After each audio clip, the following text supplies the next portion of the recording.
What's up, Facebook Live? What is up, Instagram Live? Nice to see you all. As you are tuning in, welcome. Good morning, good evening, good afternoon. I don't know where or when you're tuning into this, but I'm glad you're here. And now, since that you are here, we're on day number 73 of our 100-day personal performance and business growth challenge. Today's topic is really important, and today's topic is pretty simple. It's, do you have a number one priority, or do you have priorities? And which one actually gets you results? Which one actually gets you things that you want? And which one honestly becomes a massive distraction and excuse why you don't have what you want and why you're not getting it done. And so real quick, it's a minor distinction here. It's not just language patterns. Like, you got to look at this. Which do you have in your life? Do you have a number one priority, let's say for this year, or do you have a handful of priorities for this year? Plural or singular? Which one do you have? Good evening, Edgar. Hello, friends from the UK. Nice to see you. Let's see. Ivan, welcome. Becky, welcome back. Chrissy, what's up? Doreen, welcome, welcome. Landon from Utah, what's up? Amy, howdy. Let's see. If it's not in your schedule and it's not going to do it, fair enough. But there could be lots of things in your schedule. Most are busy and not focused, absolutely. Good evening from London. Good evening. Nice to see you. So let's see. People have some priorities. It looks like a lot of people have priorities. Now list, what are some of your priorities? What are some of the things you most want to accomplish this year? I'm going to help show you something that's a little tiny adjustment that'll make a huge difference in the results that you're getting. So what are some of the priorities, for those of you who have plural? What are some of the priorities that you're trying to focus on this year? So kids, exercise, what else you got? Grateful for seeing you live. Too many priorities. Cindy, what's up? Nice to see you. Doing my first show. Is that bodybuilding? Boom. Gun show. What other priorities do you have going on? Improving my health. Running at my startup. Team building, growing my business, moving back downtown, my amazing family life, travel. Now, are all of these things important? Yes or no? I mean, they seem important. Finishing 5 books I'm trying to read. How many of you have a solid stack of books you're trying to read? Like, you're like, oh my gosh, there's so many great things I need to read. And you're constantly trying to get through all of those books as well. So what's funny, oh, hold on, I messed up a stack. So what's funny is, for most people, this is the number one singular reason why you're not making as much progress as you'd like to make. Now, is it possible to do priorities? Well, of course it is. Because otherwise, if you didn't work out, eat healthy, get some sleep, eat some food, take care of the kids, take care of yourself, make love, tell your partner you love them, then your life would pretty much fall apart.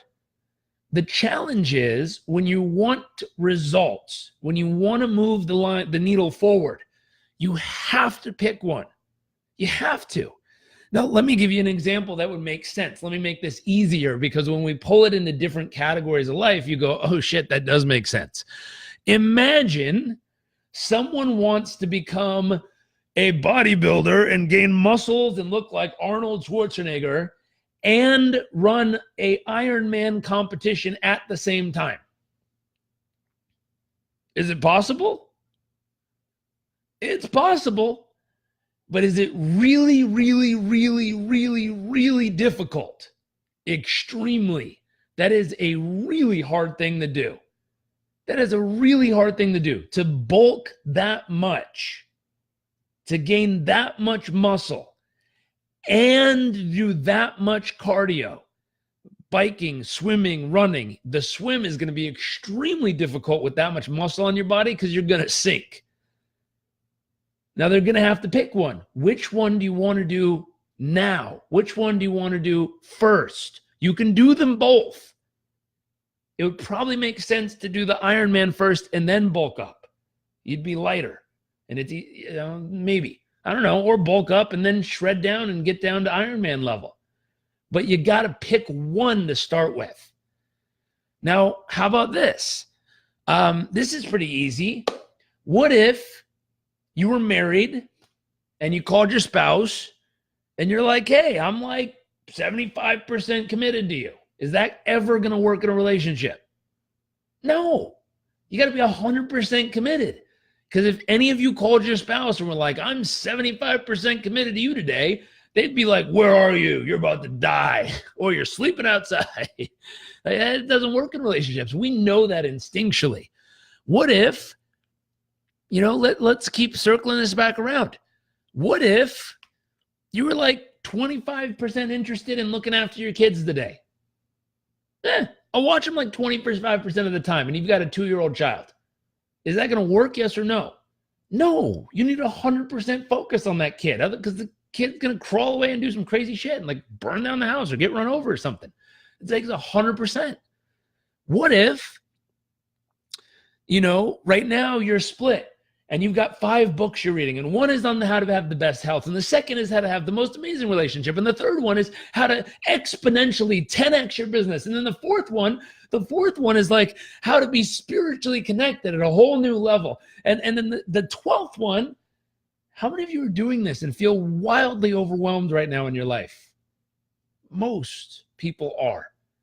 I talk to people all the time, and the piece is, when you talk to them about this concept, you have to work it backwards and say, I need to know what's most important to you right now.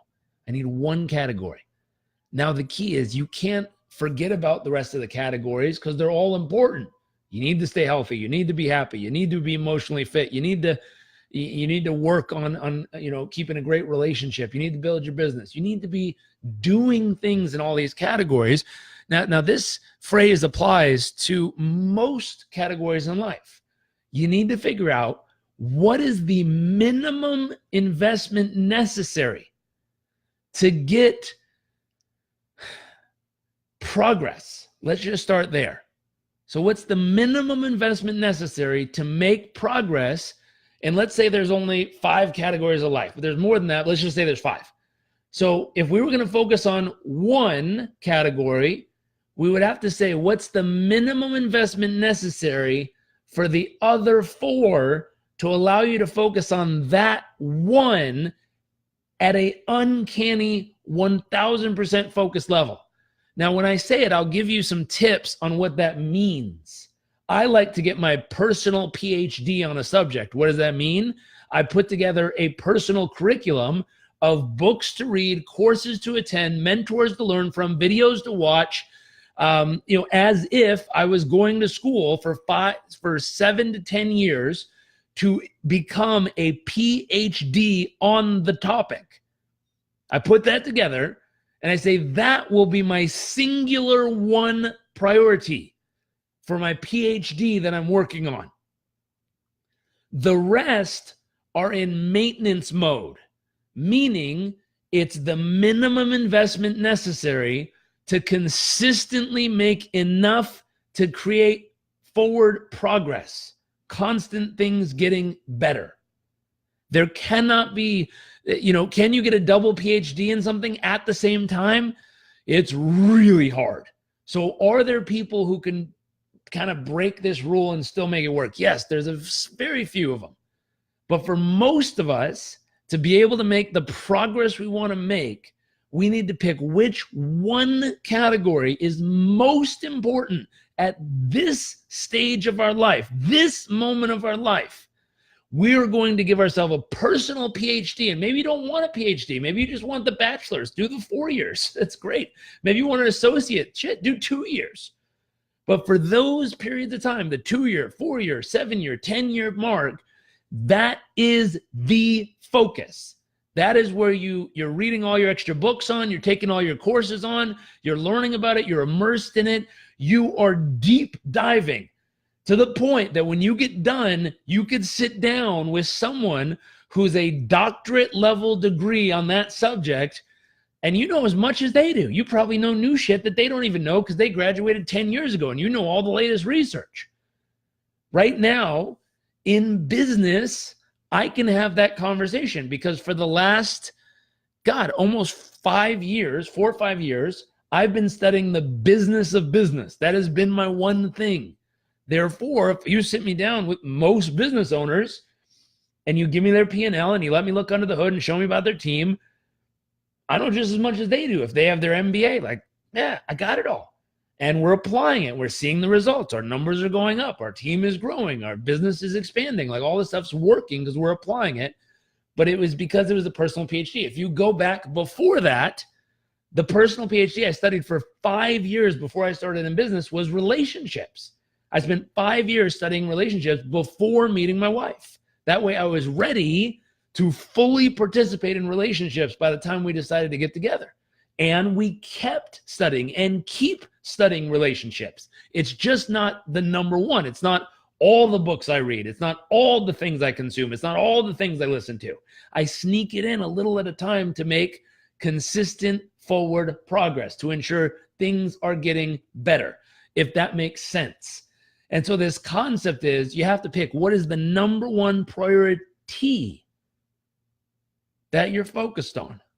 You lock that in, pick if it's going to be 2 years, 4 years, 5 years, 7 years, 10 years, lock it in, create the curriculum. You know, if you look at, see if you can notice what my current curriculum is. For those of you, we got business book on overall business book on culture, business book on strategy, business book on focus, business book on unconscious capitalism. These are all business. This is my current stack.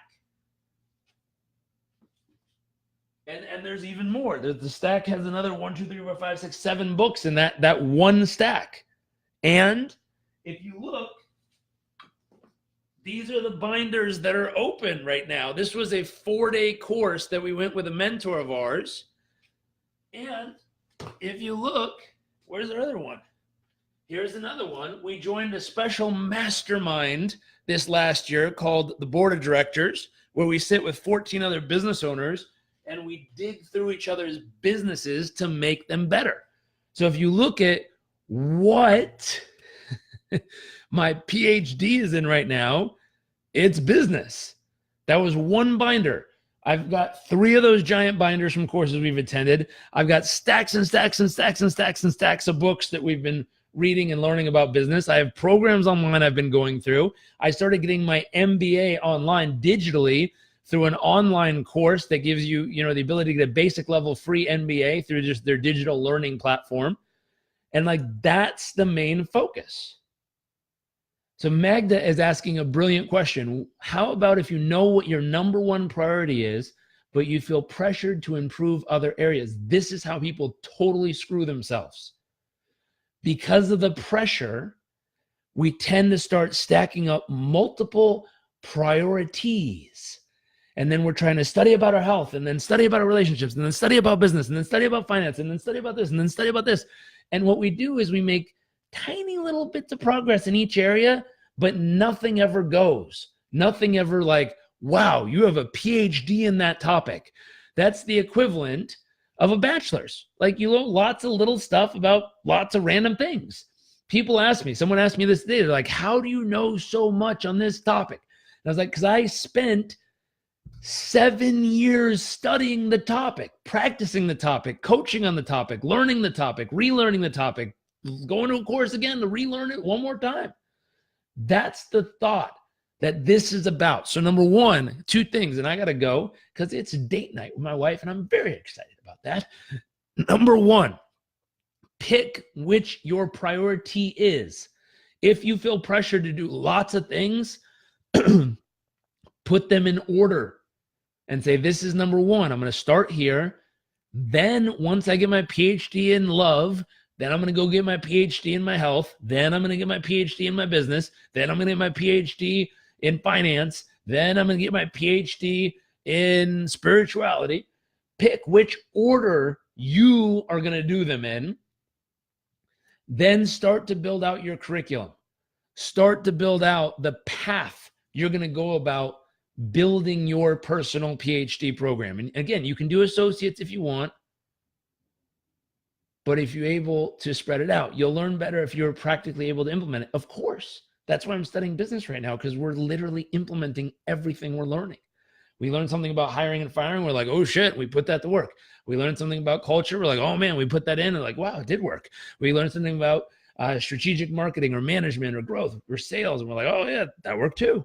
It's nice. We get to actually apply what we're learning in motion, because that's a big category of our life right now. So hopefully this is useful. Number one, pick your number one priority. Number two, put them in order. Number three, then decide which one and how you're going to go about it. Put your curriculum together, decide how much you're going to consume each day, if you're going to read it or watch it or learn it or listen to it.